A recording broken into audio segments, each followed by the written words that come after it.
Assalamualaikum Doktor, nama saya Nur Akilah binti Muhammad bernombor matrik 286905. Saya merupakan pelajar semester 1 daripada jurusan Sains Ekonomi. Dalam video ini, saya akan membincangkan tentang penyelesaian soalan matematikal ekonomi bagi assignment 5 saya. Soalan A1. Tentukan di mana fungsi fx sama dengan x kuasa 3 tolak 6x kuasa 2 tambah 18x tolak 15 adalah cengkung ke atas dan cengkung ke bawah.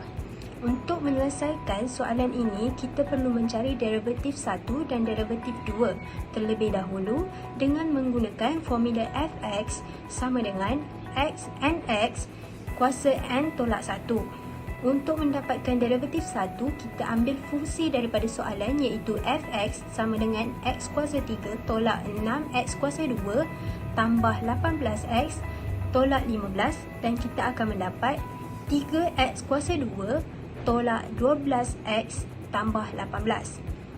Seterusnya, untuk derivatif 2, kita ambil fungsi daripada derivatif 1 tersebut dan kita akan mendapat fx sama dengan 6x tolak 12. Seterusnya, untuk mendapatkan nilai x, kita perlu menggunakan formula fx sama dengan kosong. Oleh itu, kita ambil balik fungsi derivatif kedua tadi iaitu fx sama dengan 6x tolak 12 dan kita gantikan fx tersebut dengan kosong.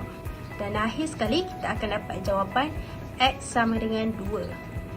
Oleh kerana nilai x adalah 2, maka interval ataupun selang terbuka adalah negatif infinity 2 dan 2 infinity.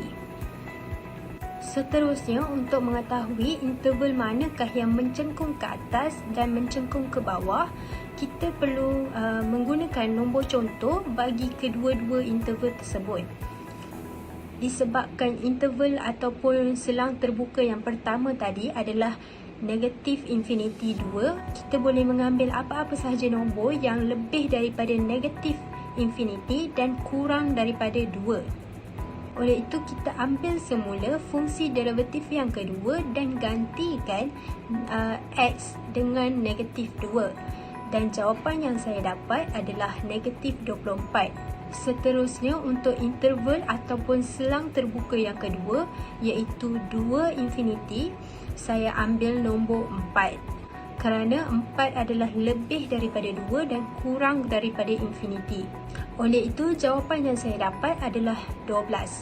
Apa yang kita dapat daripada pengiraan ini ialah jika negatif, ia akan mencengkung ke bawah kerana fx adalah kurang daripada kosong. Seterusnya, jika kita mendapat nilai yang positif, maka ia akan mencengkung ke atas kerana fx adalah lebih besar daripada kosong. Soalan 1b, katakan bahawa fungsi kos untuk pembuatan ialah cx sama dengan 0.00001 x kuasa 3 tolak 0.003 x kuasa 2 tambah 5x tambah 1000. Huraikan kelakuan fungsi kos marginal. 1. Cari fungsi kos marginal. Perkara yang harus dilakukan untuk mendapatkan fungsi kos marginal adalah dengan menggunakan formula yang sama seperti soalan 1a tadi, iaitu formula fx sama dengan nx n kuasa tolak 1. Jadi kita ambil semula fungsi kos yang ada pada soalan iaitu cx sama dengan 0.00001 x kuasa 3 tolak 0.003 x kuasa 2 tambah 5x tambah 1000. Jadi kita akan dapat jawapan terakhir iaitu cx sama dengan 0.00003x kuasa 2 tolak 0.006x tambah 5. Soalan 2. Huraikan fungsi marginal sama ada cengkung ke atas atau cengkung ke bawah. Buktikan jawapan anda.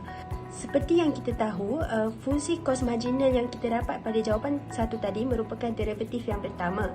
Sekarang kita perlu mencari derivatif kedua dengan menggunakan fungsi tersebut iaitu cx sama dengan 0.00003x kuasa 2 tolak 0.006x tambah 5. Dan jawapan yang akan kita dapat untuk derivatif kedua adalah cx sama dengan 0.000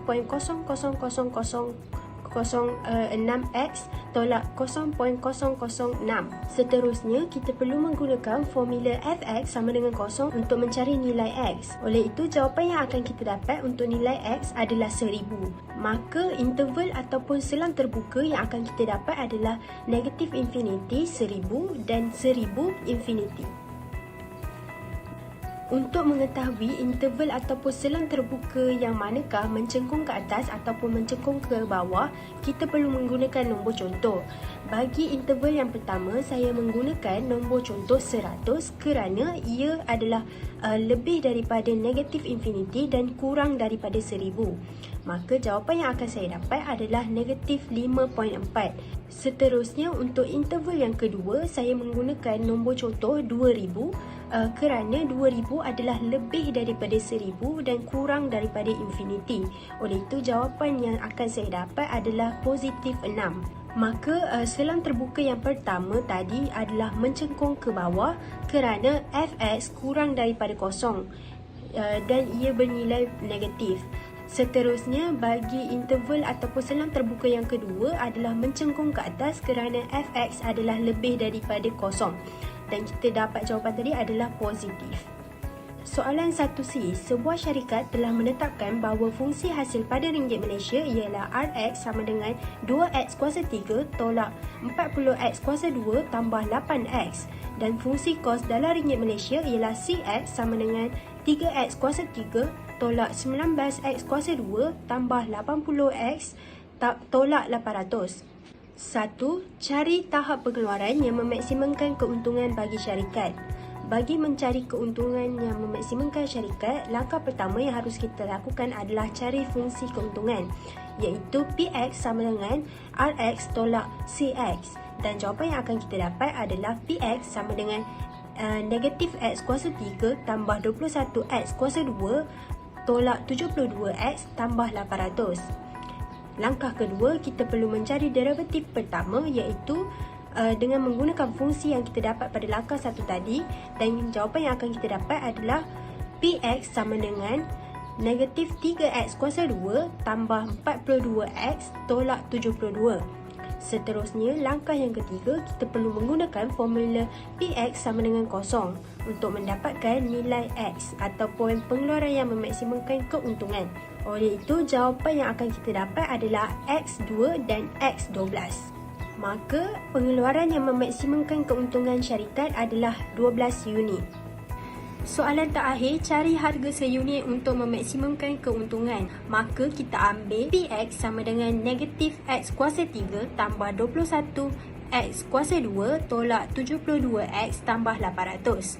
Kemudian, kita gantikan 12 ke dalam nilai x dan menjadi P kurungan 12 sama dengan negatif 12 kuasa 3 tambah 21 kurungan 12 kuasa 2 tolak 72 kurungan 12 tambah 800. Maka jumlah yang akan kita dapat adalah 1232. Bagi mendapatkan harga seunit, kita perlu bahagikan jumlah tersebut dengan 12. Dan kita akan mendapat harga seunit adalah RM102.67. Itu sahaja perbincangan daripada saya. Sekian, terima kasih.